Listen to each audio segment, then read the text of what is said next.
Unlock the door to Japanese automotive excellence with Autocom. Unbeatable prices, top-notch quality awaits you. Your dream ride is just a message away. Contact us now. Thank you so much, Madam Chair, for the opportunity, and thank you all the members who were available to offer what they had in our discussions.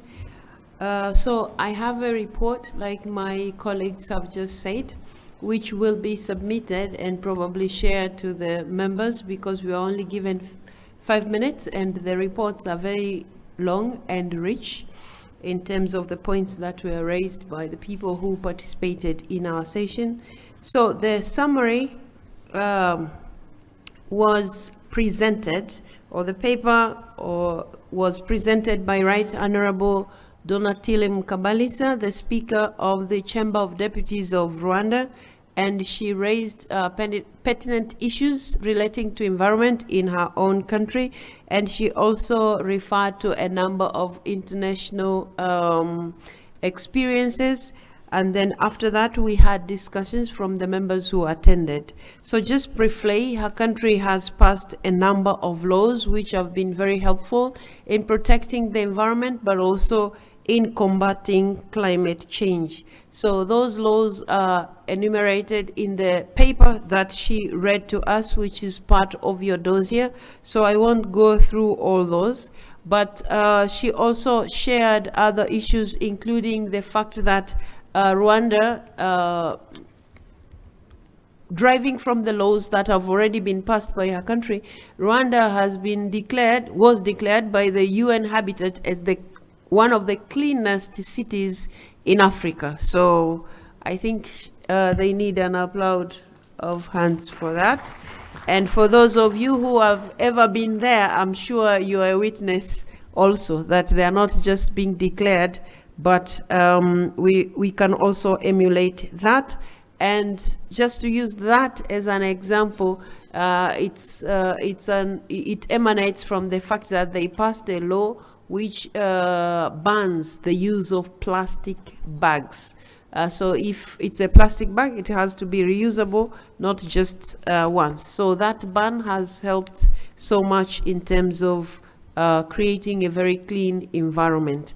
So I've used that as an example, but the rest of the laws are enumerated in her paper, which is part of the papers that you already have.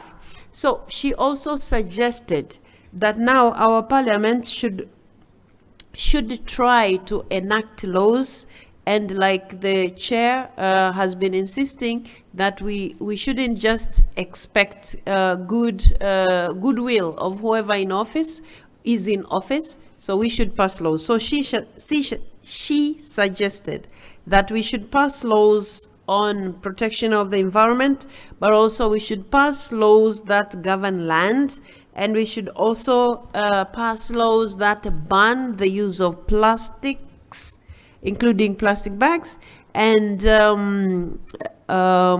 we should pass biodiversity laws, forestry laws, laws governing water resources management, and laws governing the air quality and prevention of air pollution, and laws governing national parks and natural reserves. And then she went on to say we should all ensure that such legislation which will be passed are well implemented in our areas to deter the escalation of adverse effects of climate change and the protection of the environment.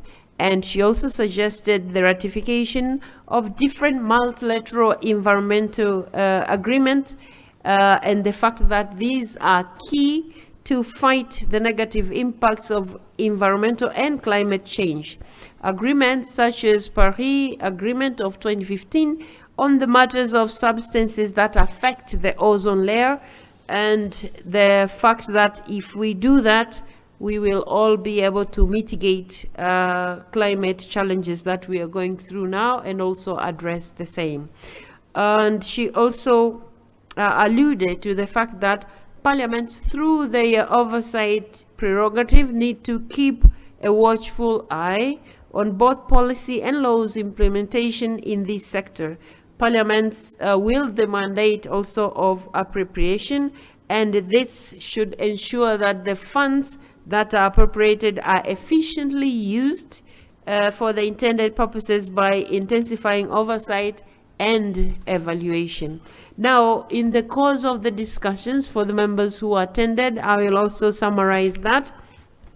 The first one is that the members suggested that climate change has been remarkably caused by rapid population growth, which has been occasioned by urbanization and industrialization. So we have to work on both urbanization and industrialization to fight climate change. There was also a discussion about using firewood as a major source of energy for domestic use, and the fact that as parliaments we should all work towards ensuring that this doesn't become a major source of energy for domestic use. We should use other means to have that. There was an issue also of influx of refugees, which can be linked to the wars that happen in our respective countries, and the fact that in places which receive the refugees, they are affected in terms of the environment as well. So it is our duty as parliamentarians to work towards peace, which in the end will also minimize the impact of environmental degradation.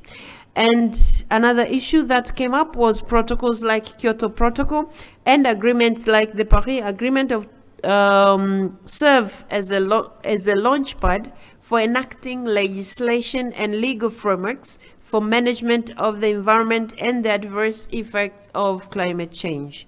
And the other issue that came up with government interventions, such as issuing executive orders like banning of cutting of trees as a mitigation strategy to ensure environmental protection and deterring in climate change and its adverse effects.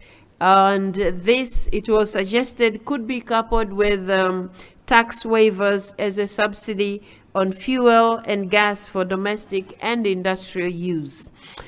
Another issue that was raised was that we have to work towards offering alternative energy sources for domestic consumption as an apt strategy of addressing incidences of deforestation, and also serving as a measure of inculcating a culture of forest conservation. Thus would improve forest cover, which is in one way or another helps in combating climate change. And there was also a suggestion during the discussions that Parliament interventions should include establishing standing committees which will oversee environmental matters in our respective jurisdictions as a way of mitigation strategy as well. Then enacting laws which will also assist this standing committee to follow its implementation. And the other issue that was raised was disaster preparedness, because we all know the negative impacts of climate change are affecting us every day, and so it's important to be prepared in the event the disaster strikes. And the other issue that was raised was raising the awareness and ensuring compliance among the affected population is key to effecting change. And here it was mentioned that parliamentarians have held the mantle by acting exemplary to lead the drive of tree planting. And here, if we are very good at convincing the voters to vote for us, we should be able to convince them to also plant trees.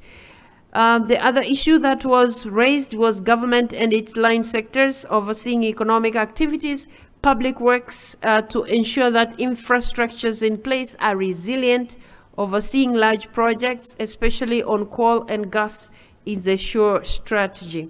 The other issue that was raised was sharing the vision of using resources in a sustainable manner so that it helps us to deal with the diverse effects of climate change.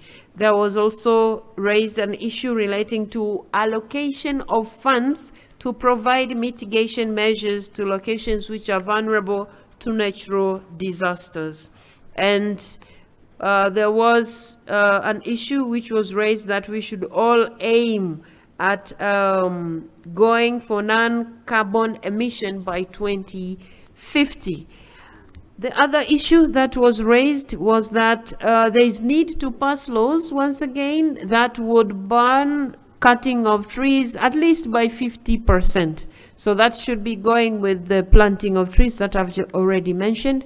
The other issue was that there was a need to ban planting anything that causes soil erosion or soil degradation. And lastly, the discussion also dwelt on the issues of the fact that the parliaments need to ensure that governments implement and abide by their international commitments which they undertake. And that includes the fact that they do make commitments at the COP meetings, and so whatever commitment they make when we have committees in our respective parliament, they should be following that up. And they also make commitments through the UN Framework Convention on Climate Change, and that should be able to lead us how parliaments can make our governments more responsible when it comes to protecting the environment, but also curbing the negative effects of climate change.